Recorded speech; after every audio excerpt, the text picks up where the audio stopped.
Inunahan ni Commodore Salvador G. Lapapi Jr., Philippine Navy Commander ng Naval Forces Southern Luzon, ang relief operation na may temang Tabang sa Kabatuan upang makapag-abot ng tulong sa mga residente na apektado ng nagdaang bagyo na isinagawa sa Barangay Kabatuan, Buhi, Camarines Sur nito lamang ika-18 ng Disyembre taong kasalukuyan.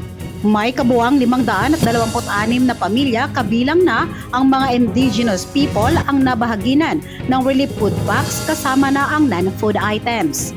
Nagsagawa rin ng iba't ibang serbisyong pangkomunidad gaya ng libreng medical consultation na may 150 benepisyaryo. 20 na individual naman sa dental extraction, 73 na undernourished children ang nabigyan ng food packs, manipack rice at mga tsinelas. 50 na person with disabilities naman ang nabigyan ng blanket at towel. At 31 na individual ang nag-avail ng libreng gupit.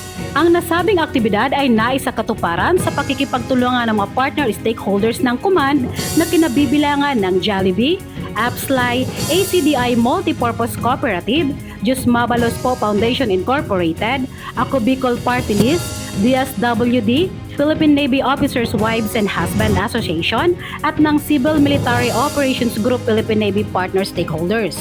Nagpaabot naman ng mensahe ng pasasalamat si Honorable Filimon Calabenes, Barangay Chairperson ng nasabing barangay at ilang mga residente sa biyayang handog ng Naval Forces Southern Luzon. Si IPMR Marlina Ron Contrato ng Barangay Kabatuan, Buhi, Camarines Sur.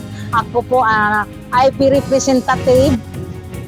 Marami pong salamat sa Philippine Navy. Dakong pasalamat po sa tabang po nila.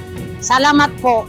Nagpapasalamat po ako sa Philippine Navy sa binigay sa akin na nang ganito ako. Sana lagi-lagi pong pupuntan po dito Philippine Navy. Sa binigay sa akin ng regalo. Maraming salamat po. Mula dito sa Buhi, Camarines Sur, ako si Siman First Class Journalist Mylen M. Estaras, Philippine Navy, nag-uulat para sa Balitang Naporsol.